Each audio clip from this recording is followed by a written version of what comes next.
Hello, hello, hello, Michelle. Good morning there, beautiful Donna. How are you this morning? I'm great. I'm ready to get into chapter one. I know, isn't this so exciting for Yes. all of you who are joining us this morning?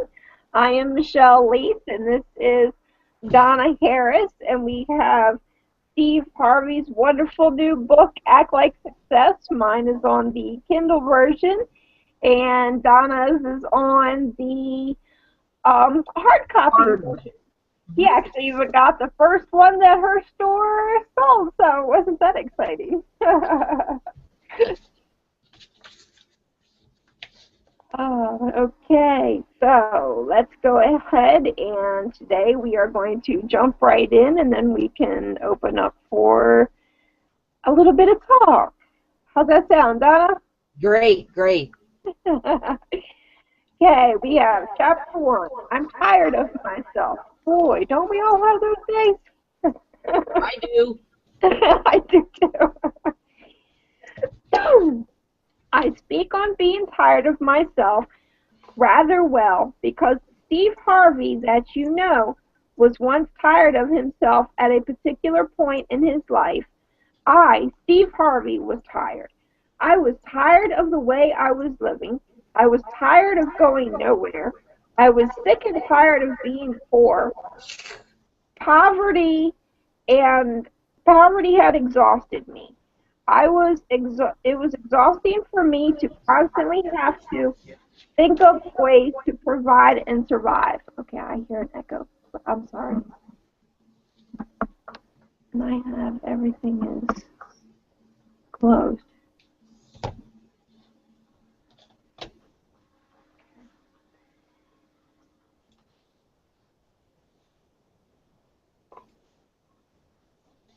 I'm good here. Okay. Uh, Still, maybe it's my volume's too high. Okay. I was, and I going down to the four. Sorry. Poverty had exhausted me. It was exhausting for me to constantly have to think up ways to provide and survive. It was difficult to see things that I wanted and not be able to afford them. I was completely worn out by poverty. I was sick of myself for not pursuing my God given gift. I was tired of myself for not going after my dreams. At that time, I did not really know how to pursue my dreams. But still, that is not an excuse because not knowing did not stop the sickening feeling I was having. I was tired of struggling, of doing without. I was tired of me. I was tired of everything. I was tired of feeling disappointed.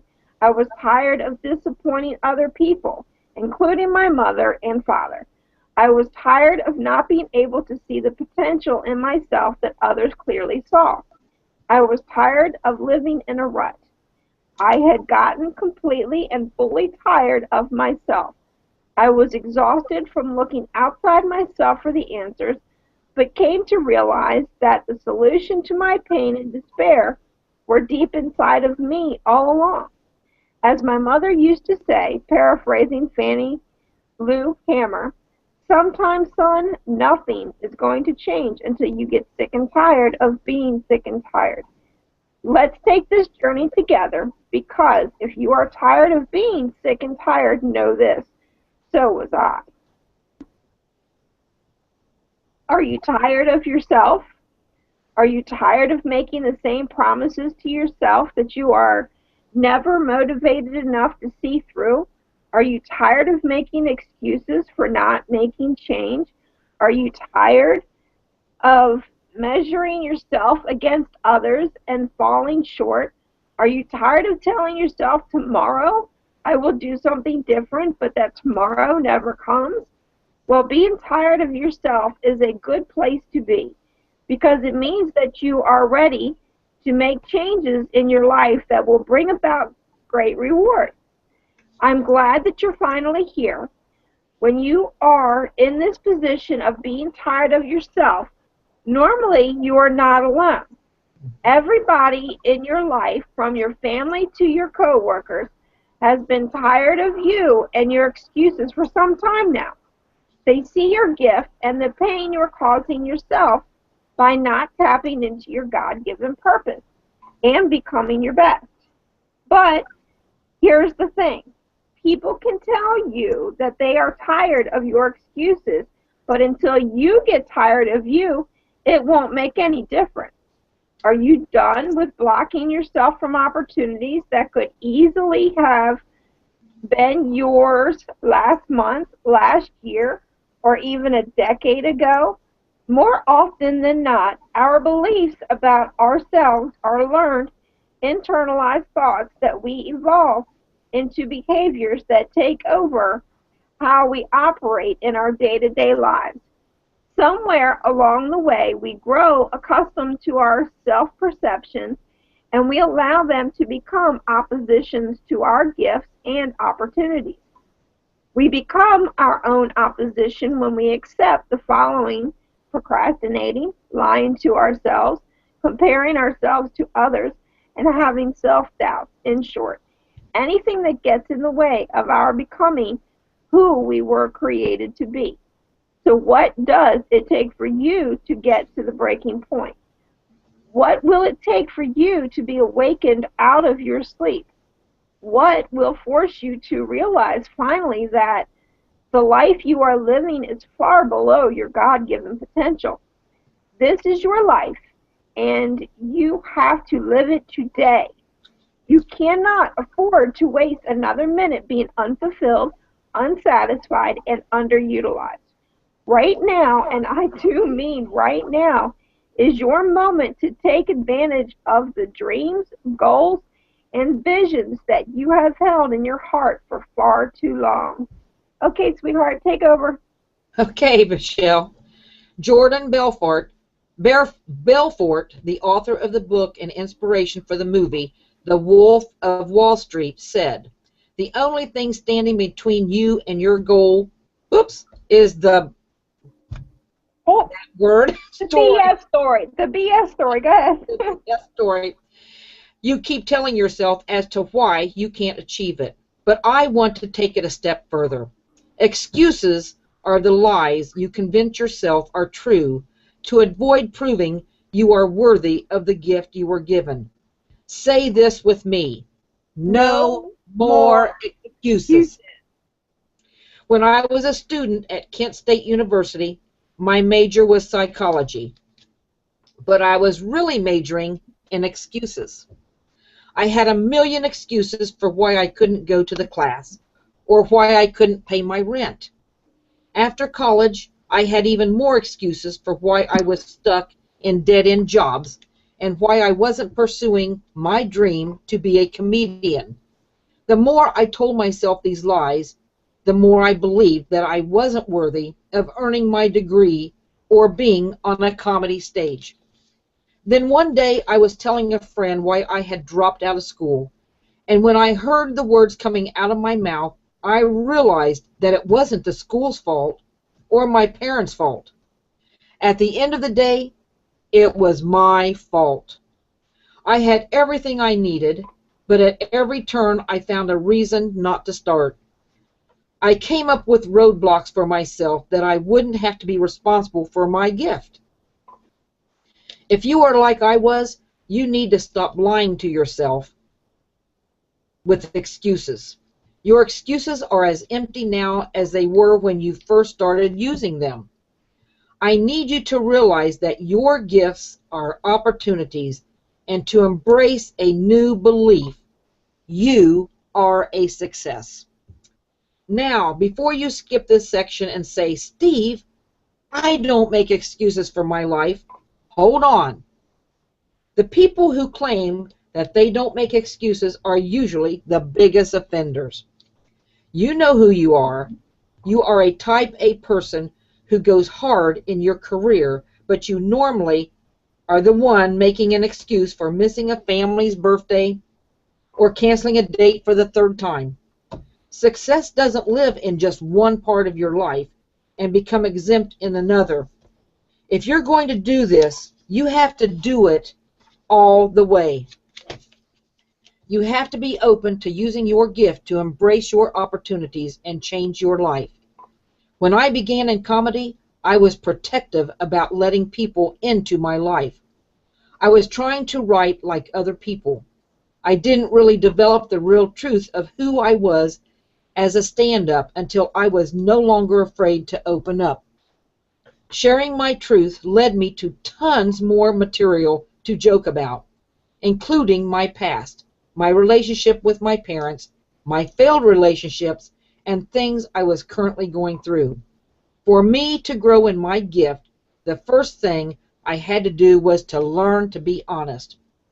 When you open up yourself to being honest, you can just deal with whatever the truth is. All of your truth may be negative, but that can be a positive too. If you uncover the negatives about yourself, you then have a chance to improve. That's why it's very important that when something goes wrong in your relationship or when something goes wrong in your business, the first question you ask yourself is, what did I do wrong? You have an opportunity to change yourself or fix a situation at any given moment. You cannot change another person. If I point one finger at everyone else and ignore the three pointing back at me, I have relinquished the chance to grow, change, and develop. But the moment that I pay attention to those three fingers that are pointing back at me, then and only then will I grow. Too often, you focus on the cons before you even consider a pro. You can't even think about the benefits of taking on your dream because you're too busy focusing on the what ifs, the what could be, and the why it won't work for me excuses. You're willing to waste years of your life walking away from your dreams instead of running toward your destiny. Back to you, Michelle. Wow. we are going, Powerful words. yes, and the rest we will pick up the rest on Monday. But I would really love to even talk about what we actually have just finished reading, because I mean that's so many things. And actually I heard you say it first, where you turn around and said that when he gets to talking in this book, he says the things that you think, but you don't ever hear anybody say out loud. Or that I'm feeling. Yeah. You know? Right. And then to turn around and for him to turn around and pretty much, he called himself out, and then he's calling us out too, Well, you know what? On the first page of that chapter 1 where it says, poverty has exhausted me. Yes. It does. Because you're trying so hard to pay Peter, to pay Paul, that you're just flipping back and forth. And it's a full-time job just trying to keep up with all that stuff.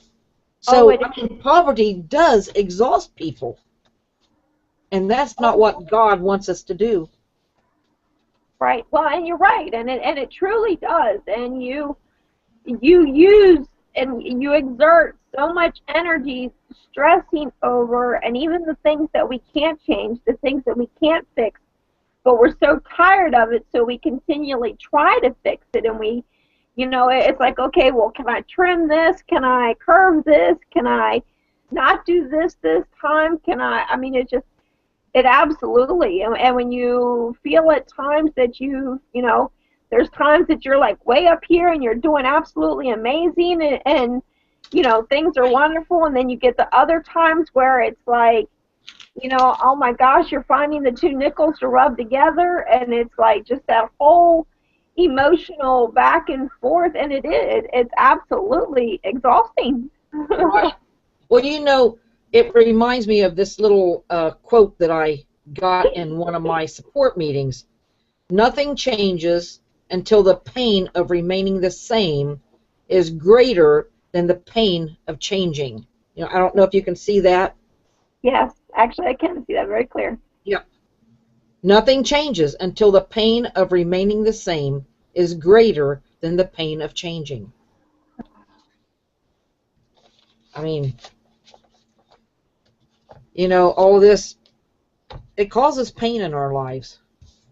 It does, and then and part of even with what that says, and I don't know if you can relate more. I know sometimes, and not the stereotype, but I know majority of the time, not necessarily as we get older, but I find men in general hate change. They don't like change. So to have to turn around and even do change or make changes, it's like pulling teeth. And I mean, I know I've even been guilty because you get comfort zones or you get familiar territory. So Right. turn around and have to jump out of that box and actually make that change. It's like, oh my gosh, no, wait a minute, you want me to do what? So we'll stay in that pain because we're comfortable with it. Right. Because and it is. And you think about it, we've done it. You do it for so long, it becomes so familiar that you don't have that confidence to say, Right. hey, wait a minute, I don't have to do this. I don't have to do this. And right. Yep, that's it. So we have to get sick and tired, of not going after our dream. Well, and I've heard that phrase so many times, of being sick and tired of being sick and tired. And you know what? Because I made that choice. I mean, we've had all kinds of different life circumstances that happened. And even when I broke my neck, I mean, I never played the white game. I never did the whole woe is me or anything else. It was a freak accident.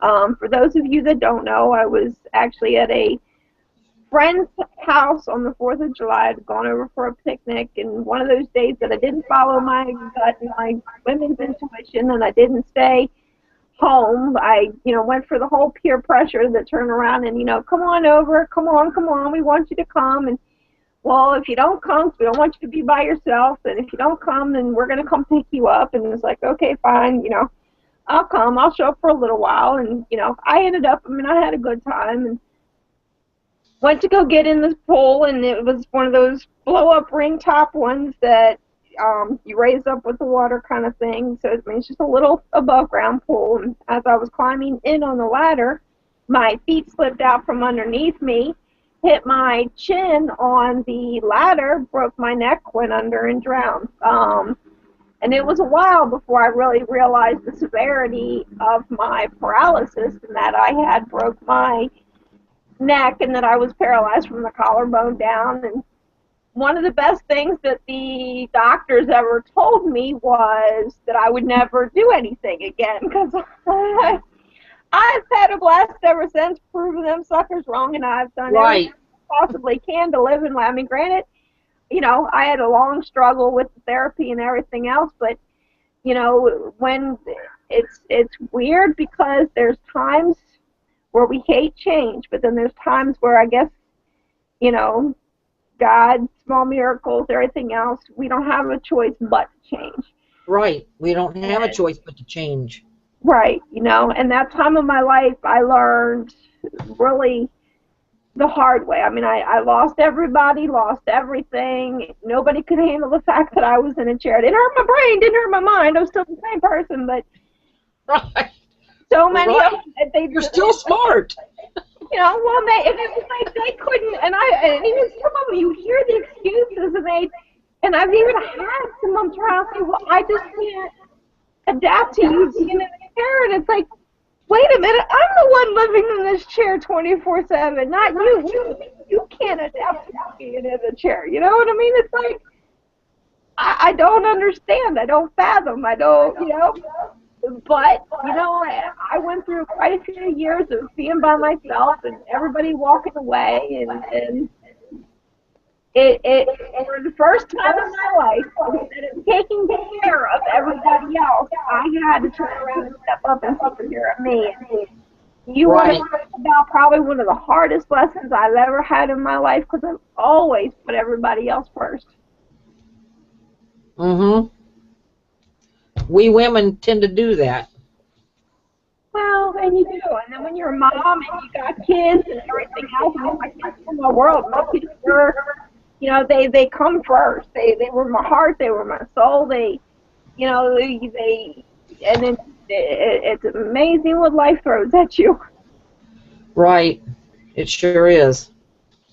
And I just said this book, I think, in some ways, couldn't have come at a better time as we make changes in life. I mean, I know we just moved down south, which is one of the best things I think we've done in a long time. And in some way, I wish we could have done this years ago. So I'm very excited to be down here and in the warmer weather. My body appreciates the warmer weather better than that cold weather up north. So you don't say the what if. No, I don't. I've never done the what if. I don't. To me, I've always, even the injury. I mean, I've always looked at everything. There is a reason. There is a purpose. Even my injury, for the longest time, I mean, other than having to learn how to take care of me first, and then turning around. I mean, I already have all the patience in the world. I've always had that. And I've always been a strong person. I mean, things that I've been through in life, most people won't go through in 3 lifetimes, but so that wasn't my lesson. So I even looked at the injury for the longest time as it wasn't even for me. It was actually for those around me. So, I mean, I guess it's how we choose to look at things. And I've never played that what if game. I look at it as everything has its time and season, and so do people. We got people that come into our lives for a lifetime. We got people that come into our lives temporary. We've got, I just figure everything has its own chapter, and we continue to write a new one every day. Right, every day. Yes, we have a new page. Yes. And right now we're in the middle of a beautiful new chapter, so I am so excited. I am so happy. I love all of the connections that I actually have made online. I mean, you figure you and I have been, together for quite some time now, and Right.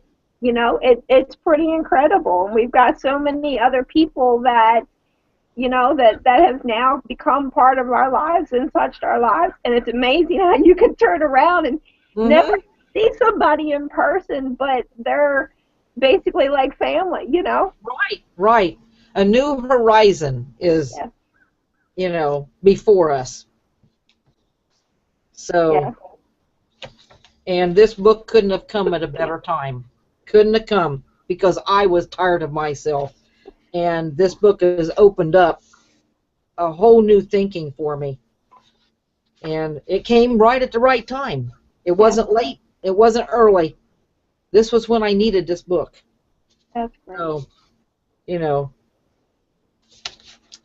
I'm so glad we decided to do this. And then starting next week, we're going to actually work on changing the platform a little bit so that we can have discussion with everybody that's with us.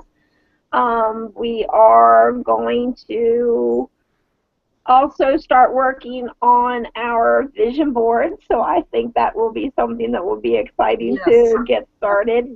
I'm hoping that everybody will definitely want to even share theirs if they've already got vision boards that they've had in the past, or if they're creating a new one.